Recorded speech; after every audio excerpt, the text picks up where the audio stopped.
Hello everyone, मेरा नाम है गोपाल सोमानी। और लास्ट की वीडियो में हमने डिस्कस किया था शेयर बेस्ड पेमेंट। तो शेयर बेस्ड पेमेंट का हमने बेसिक जो भी कंसेप्ट था वो डिस्कस किया था, डेफिनेशंस डिस्कस की थी, और ESOP के केस में हम अकाउंटिंग कैसे करते हैं और वेरियस अमाउंट कैसे कैलकुलेट करें वो हमने डिस्कस किया था। तो कल मैंने यहाँ पे एक एग्जाम्पल लिख रखा था, और तो वो हमने सॉल्व नहीं किया था। मैंने आपको कहा था कि हम नेक्स्ट वीडियो में सॉल्व करेंगे।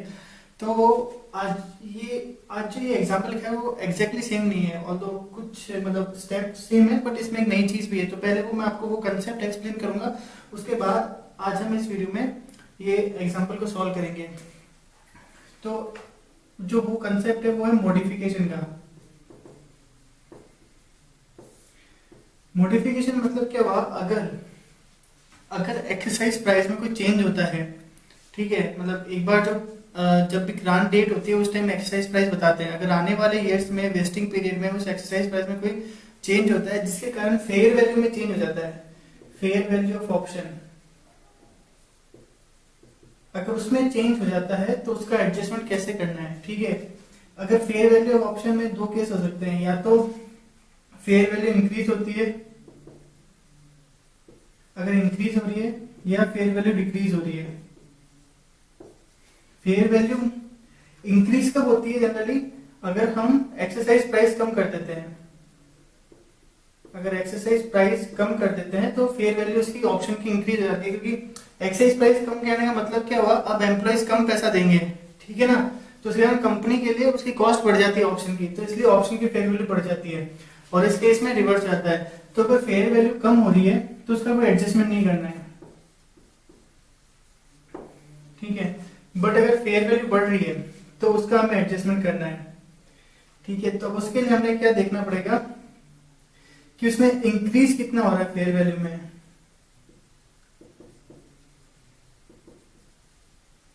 अब इंक्रीज इन फेयर वैल्यू हम कैसे निकालते हैं? तो जो भी मॉडिफिकेशन की डेट पे, एक तो new fair value of new exercise price, ये हमें क्वेश्चन में दिया हुआ ही होगा कि जब एक्सरसाइज प्राइस उन्होंने रिड्यूस किया है तो उसके बाद फेयर वैल्यू ऑफ ऑप्शन ये है, ठीक है, मॉडिफिकेशन की डेट पे, on the date of modification, on the date of modification, ठीक है। और इंपॉर्टेंट चीज है सेकंड वाली, और हमें दूसरा देखना है जो भी ओरिजिनल एक्सरसाइज प्राइस था उस पे फेयर वैल्यू क्या थी, fair value of original exercise price.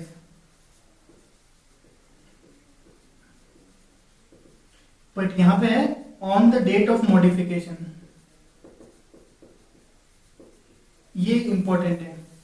मतलब जिस दिन को एक्सरसाइज प्राइस में चेंज हो रहा है उस दिन ओरिजिनल एक्सरसाइज प्राइस पे ही उस ऑप्शन की फेयर वैल्यू क्या है।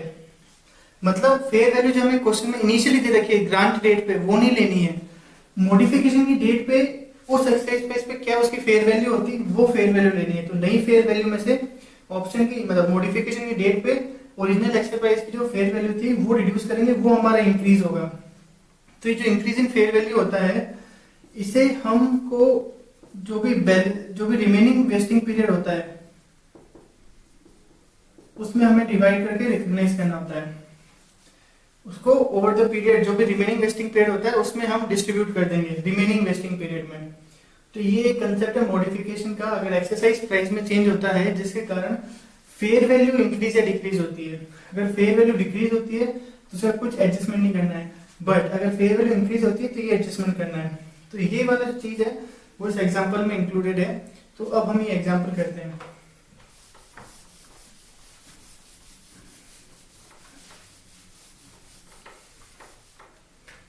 एक बार मैं पढ़ देता हूँ। ग्रांट डेट है 1 अप्रैल 2013, एम्प्लॉय कवर 600 एम्प्लॉय कवर है, ऑप्शन पर एम्प्लॉय 60, एक एम्प्लॉय का 60 है, वेस्टिंग कंडीशन है कि continuous employment for 3 years, nominal value 100, exercise price 125, vesting date है 31 मार्च 2016, एक्सरसाइज डेट है 31 March 2017, fair value of option है 14।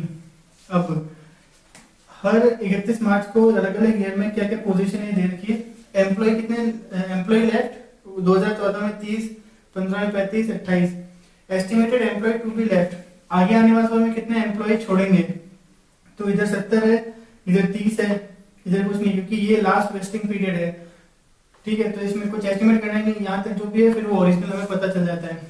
फिर अब वो चेंज ये कर दी 2014 के बाद कि एक्सरसाइज प्राइस नया है 120, ठीक है, वो 2014 के एंड में वो कहती है कि अब आगे जो एक्सरसाइज प्राइस होगा वो 120 होगा, fair value at original exercise price. ठीक है, ओरिजिनल एक्सरसाइज प्राइस मतलब इसको, इस एक्सरसाइज प्राइस का इस मॉडिफिकेशन के टाइम पे क्या फेयर वैल्यू 13। तो ये इंपॉर्टेंट है जो हमें लेनी है उस कैलकुलेशन में, मॉडिफिकेशन की डेट पे ओरिजिनल एक्सरसाइज प्राइस की क्या फेयर वैल्यू थी। ये तो ग्रांट डेट पे थी वैल्यू, बट ये है मॉडिफिकेशन की डेट पे, तो ये हमें इस कैलकुलेशन में लेनी है। Fair value at reduced exercise price दी, एक्सरसाइज 125 से 120 हो गया, तो अब क्या फेयर वैल्यू हुई, और वेस्टिंग डेट मॉडिफाई कर दी 31 मार्च 2016 को, तो वैसे भी वही थी। ओके, तो अब हम कैलकुलेट करते हैं कि हमें कितना कितना एक्सपेंस रिकॉग्नाइज करना है। ओके, तो सबसे पहले साल के एंड में क्या कैलकुलेशन होगी कि हमने एम्प्लॉय कितने कवर्ड है 600, और 2014 के एंड में कितने एम्प्लॉय लीव छोड़ रहे हैं 70। ओके, ये हमारे कवर्ड एम्प्लॉय है, ये लेफ्ट, और ये एक्सपेक्टेड टू लीव, जो ऐसा लग रहा है जो विल लीव, ओके, जो छोड़ेंगे।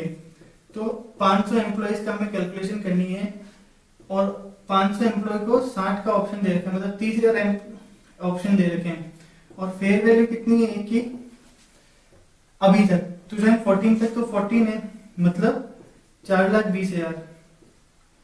तो ये हमारा टोटल एक्सपेंस है जो हमें रिकॉग्नाइज करना है। रिकॉग्नाइज कब करना है, over the period of 3 years, क्योंकि 14, 15, 16, ठीक है।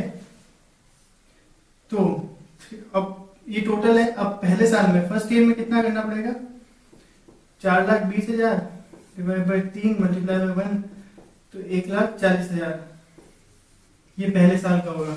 तो पहले साल में फिर हमारी एंट्री क्या होगी, तो एंट्री सेम रहती है, एम्प्लॉय कंपनसेशन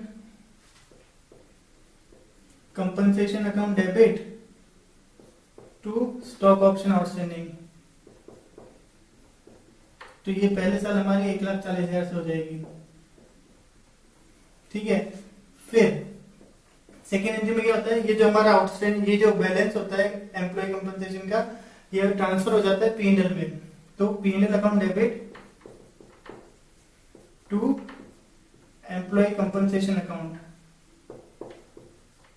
ये 1,40,000 इधर ट्रांसफर हो जाएगा P&L में। और फिर ये जो स्टॉक ऑप्शन आउटस्टैंडिंग है वो कहाँ दिखाते हैं, जो मैंने कल बताया था बैलेंस शीट में एक सेपरेट लाइन आइटम के रूप में हम दिखाते हैं शेयर कैपिटल और रिजर्व सरप्लस के बीच में। तो पहले साल हमारा ये होगा, सेकेंड ईयर 2015, ये सबसे इंपॉर्टेंट है। अब इसमें क्या हो रहा है, हमारा यहाँ फेयर वैल्यू चेंज हो रही है, ठीक है। तो अब हम देखते हैं हमारा फेयर वैल्यू मॉडिफिकेशन का हमारे फेयर वैल्यू में कितना चेंज आया है। तो फेयर वैल्यू में चेंज है, तो हमने जो फॉर्मूला देखा था कि रिवाइज डेट पे क्या हमारा रिवाइज एक्सरसाइज प्राइस पे हमारी क्या फेयर वैल्यू है, वो है 15 रिवाइज, ओके। और फिर ओरिजिनल ऑप्शन पे, ओरिजिनल एक्सरसाइज प्राइस पे, सॉरी ओरिजिनल डेट पे, सॉरी हाँ, ये ओरिजिनल एक्सरसाइज प्राइस की क्या वैल्यू होती आज की डेट पे, on the date of modification. तो ये ओरिजिनल एक्सरसाइज प्राइस की क्या फेयर वैल्यू होती आज की डेट पे, मॉडिफिकेशन की डेट पे, तो वो है 13। तो ये हुआ 2 रुपीज हो गया इंक्रीज इन फेयर वैल्यू। और जो ये 2 रुपीज है, इसको मल्टीप्लाई करेंगे जो भी ऑप्शन से, वो हमें आगे आने वाले पीरियड में, मतलब कितना वेस्टिंग पीरियड बचा है, 2 साल का बचा है, 1 साल खत्म हो गया, 2 साल बचा है, वो 2 साल में रिकॉग्नाइज करना है। तो इस साल हम देखेंगे कि कितना हमें ट्रांसफर करना है P&L में। तो एम्प्लॉय थे 630, तो लास्ट ईयर चले गए, तो हमारे कितने बचे 570 एम्प्लॉय, 570 में से 35 चले गए, ओके। और उनको एस्टिमेट है कि 30 अगले साल छोड़ के चले जाएंगे, तो -30 ऑल्सो, तो कितना हुआ 65, तो 505 एम्प्लॉय हो गए, ठीक है। इन 505 एम्प्लॉय को ऑप्शन कितना है 60 का। ओके, तो ये ऑप्शन कितना हो गया 30,300 ऑप्शन हो गए टोटल। अब देखना, अब हमारी फेयर वैल्यू कितनी है, हमने 14 से कैलकुलेट कर रखा है, तो 30,300 मल्टीप्लाई बाय 14, ये कितना हुआ 4 to 4 to, और ये जो एक्स्ट्रा 2 रुपए है वो भी हमें लेने पड़ेंगे। तो 30,300 मल्टीप्लाई बाय 2, ये हुआ 60,600। ठीक है, तो अब ये जो है ये हमारा कितना था 3 साल का था, जो हम टोटल अब 2 साल का, मतलब लास्ट ईयर टोटल हमारा कितना रिकॉग्नाइज होना चाहिए था, और ये आज इस ईयर में और नेक्स्ट ईयर टोटल 2 साल में हमें रिकॉग्नाइज करना था, डिवाइड बाय 2, और इस ईयर का मल्टीप्लाई बाय 1। ओके, तो ये कितना हुआ, ये हुआ 28,28,00, और ये हुआ 30,300। ठीक है, तो ये टोटल मतलब सेकेंड ईयर तक ये अमाउंट इतना रिकॉग्नाइज होना चाहिए, और ये इस साल और नेक्स्ट साल 2 साल में हमें करना है, तो इतना रिकॉग्नाइज होना चाहिए। ठीक है, तो कितना हुआ ये 31,310।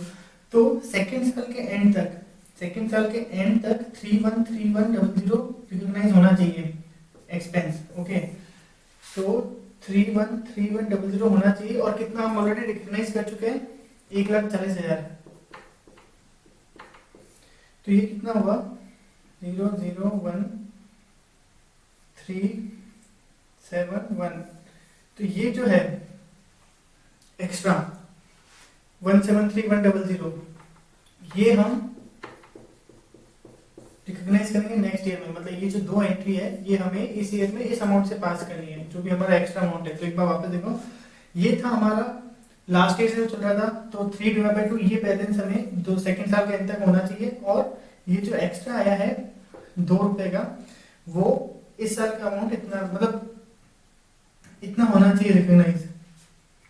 ओके, इस साल के एंड तक तो टोटल हमारा इतना है, और इस अभी हमने रिकॉग्नाइज कितना कर लिया 1,40,000 हम रिकॉग्नाइज कर चुके हैं। तो 1731 जो है वो सेकंड साल में हमारी एंट्री होगी। ओके, अब थर्ड ईयर, तो थर्ड ईयर में अब एम्प्लॉयज कितने थे, ओरिजिनल 600 थे, उसमें 30 और 35 लास्ट ईयर में छोड़ के चले गए, और इस साल के एंड में 28 भी छोड़ के चले गए। तो टोटली कितना हुआ 93 छोड़ के चले गए, मतलब 560 बचे। अब 560 को हमने ऑप्शन कितना दिया है 60 का। ठीक है, और एक का है 14 ओरिजिनल, और दूसरा है वो है 60 मल्टीप्लाई बाय 2। ओके, तो अब ये देखेंगे कितना आ रहा है, तो ये कितना हुआ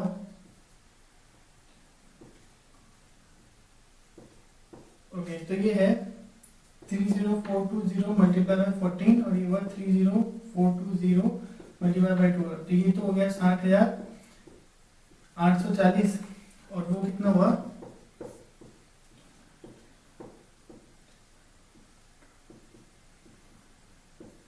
425,880, ये हुआ 425,880, और ये है 60,840। तो टोटल कितना हुआ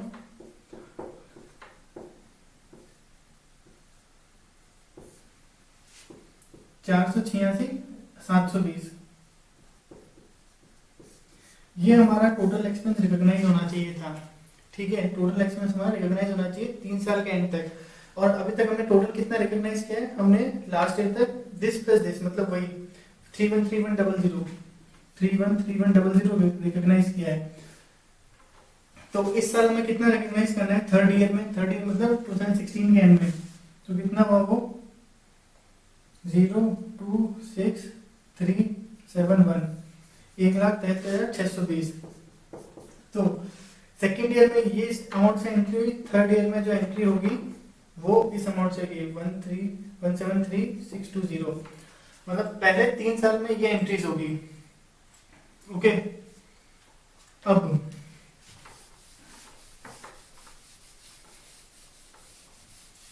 अब 3 साल मतलब 31 मार्च 2016 तक की एंट्रीज हो चुकी है। ठीक है, अब हमें करना है 31 मार्च 2017 को। तो अभी एक बार मैं जस्ट एक बार बता देता हूँ, अगर अकाउंट बनाया होगा तो क्या हुआ होगा। तो अगर आपने एम्प्लॉय स्टॉक ऑप्शन अकाउंट बनाया होगा, सॉरी एम्प्लॉय कंपनसेशन अकाउंट, तो पहली एंट्री में compensation account debit to stock option, ठीक है, वो जो भी अमाउंट है इधर लिख दी होगी, मतलब पहले साल के देखते चलो 1,40,000, और उसको आपने बाय पी इंडेंट करके बंद कर दिया होगा। तो एम्प्लॉय कंपनसेशन अकाउंट तो हर साल इस तरह से होता है और पी इंडेंट में ट्रांसफर हो जाता है, ठीक है। तो ये हुआ एम्प्लॉय कंपनसेशन का। और अगर आपने स्टॉक ऑप्शन अकाउंट बनाया है तो उसमें हर साल ये वाला जो अमाउंट है वो ऐड होता रहता है। तो बाय एम्प्लॉय कंपनसेशन ये हर साल ऐड होता रहेगा। जैसे पहले साल 1,40,000 होगा, वो हमारा बैलेंस हो जाएगा जो बैलेंस शीट में आएगा, ठीक है। तो ऐसे हर साल ऐड होके तो मतलब टोटल 1,40,000, नेक्स्ट ईयर में 1,73,100 और नेक्स्ट ईयर में 1,73,620। तो टोटल ऐड होके जो बैलेंस होगा 3 साल का, ये फर्स्ट ईयर, सेकेंड ईयर है 1,73,100 और थर्ड ईयर है 1,73,620। तो जो टोटल बैलेंस होगा 31/3/2016 को, वो टोटल बैलेंस होगा इसका इतना, इन तीनों की टोटल, ठीक है। तो वो टोटल कितनी थी 0 2 7 6, ये टोटल है अभी 31/3/2016 को, ओके। अब 31 मार्च 2017 को क्या होगा, अब हमें पता चल रहा है कि टोटल 500 एम्प्लॉइज ने ऑप्शन एक्सरसाइज किया है, ठीक है। 500 एम्प्लॉय ने ऑप्शन एक्सरसाइज किया है। तो अब हमें कैश कितना मिलेगा एम्प्लॉय से, 500 एम्प्लॉइज है, एक एम्प्लॉय को 60 का ऑप्शन है और ऑप्शन की एक्सरसाइज प्राइस कितनी है, नहीं 120। तो इतना हमें कैश मिलेगा।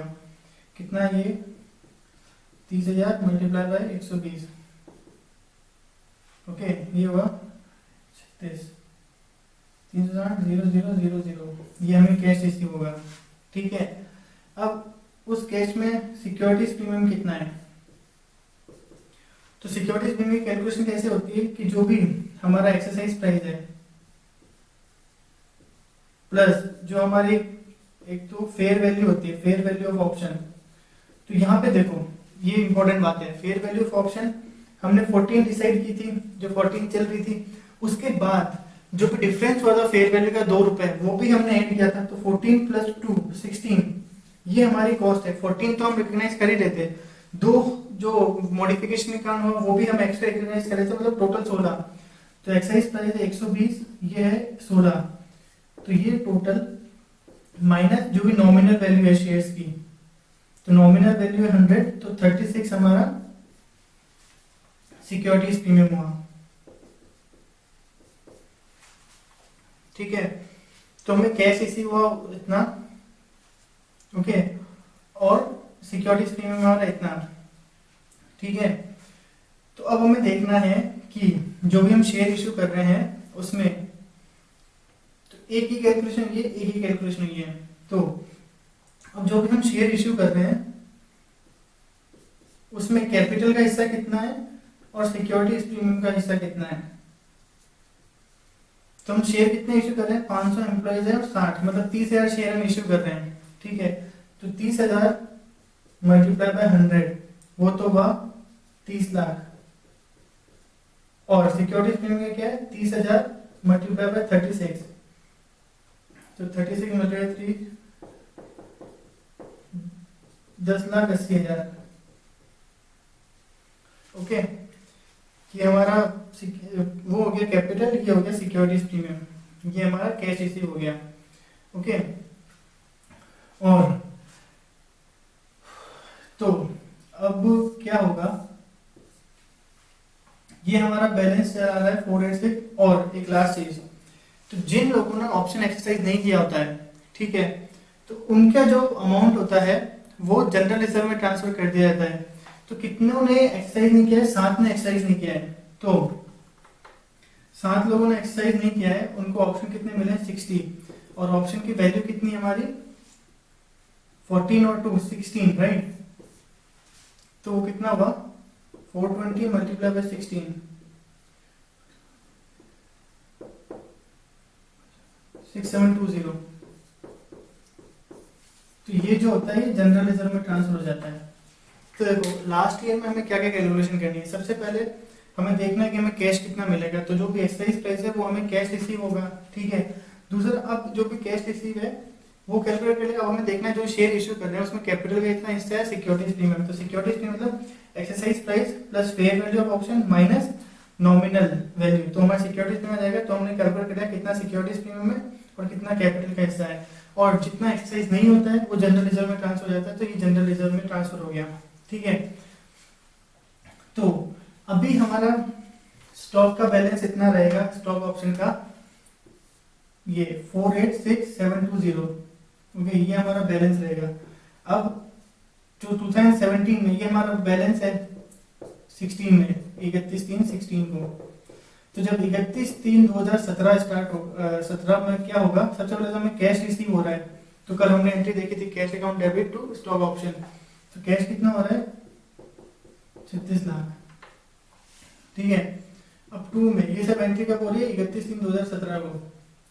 तो 2 में हमारा क्या होगा, एक तो होगा शेयर कैपिटल, एक होगा सिक्योरिटीज प्रीमियम और 2 होगा जनरल रिजर्व।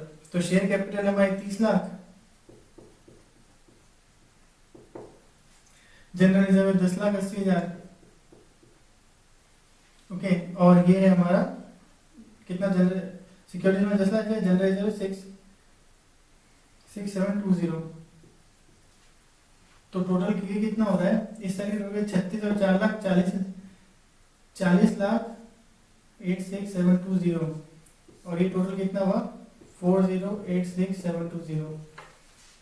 तो इस तरीके से इसमें फेयर वैल्यू वाला इंपॉर्टेंट चीज था, मतलब अगर फेयर वैल्यू इंक्रीज होती है तो क्या होगा, तो मैंने कंसेप्ट बताया। अब इस तरह से आपको कैलकुलेट करना है। लास्ट ईयर में आपको कैश रिसीव करना है, देखना है कितना हिस्सा कैपिटल का है, कितना हिस्सा सिक्योरिटीज में का। टोटल जितने शेयर इश्यू हो रहे हैं उसको मल्टीप्लाई बाय कर दो नॉमिनल वैल्यू से, वो शेयर कैपिटल और सिक्योरिटीज प्रीमियम से। सिक्योरिटी प्रीमियम इस तरह से कैलकुलेट करना है, और जो भी एक्सरसाइज नहीं कर रहे वो उनका जनरल रिजर्व में ट्रांसफर करना है। तो इस तरह से आपकी जनरल एंट्रीज होगी, इस तरह से आपको कैलकुलेशन करनी है। तो आप एक बार शेयर इसके जो भी क्वेश्चन है आप करने की कोशिश करें, और अगर आपको कोई भी डाउट आता है कमेंट में पूछें। और तो इसके एक दो अभी कंसेप्ट अभी पेंडिंग है, जैसे उसका डिविडेंड मतलब ईपीएस पे अर्निंग, ईपीएस पे डाइल्यूटेड ईपीएस कैसे कैलकुलेट करते हैं, या एसएआर स्टॉक एप्रिसिएशन रेट होता है उसकी कैसे कैलकुलेशन होती है। तो ईसो के केस में मेन फंडा ये है कि आपको हर ईयर एंड पे कैलकुलेशन करनी है। मतलब अगर आपका पीरियड वेस्टिंग पीरियड भी चेंज हो रहा है तो ईयर एंड में उस अकाउंट में कैलकुलेट करो कि कितना हमें रिकग्नाइज करना चाहिए था, कितना हम ऑलरेडी कर चुके हैं, डिफरेंस करंट ईयर में करना है। कुछ भी चेंज होता है वो सारा चेंज ईयर एंड पे हमें देखना है कि एक्चुअल में क्या होना चाहिए, ओके। मतलब जो भी चीजें चेंज हो रही है उसको एडजस्ट करने के बाद, और कितना हम रिकॉग्नाइज कर चुके हैं, जो भी डिफरेंस है वो करंट ईयर में रिकॉग्नाइज करना है। तो आप इसकी प्रैक्टिस करें, कोई भी आपको डाउट आता है तो कमेंट्स में पूछे, और जो इसके जो बाकी टॉपिक्स है वो मैं जल्दी से एक एक वीडियो में लेके उसको कवर करूंगा। Thank you.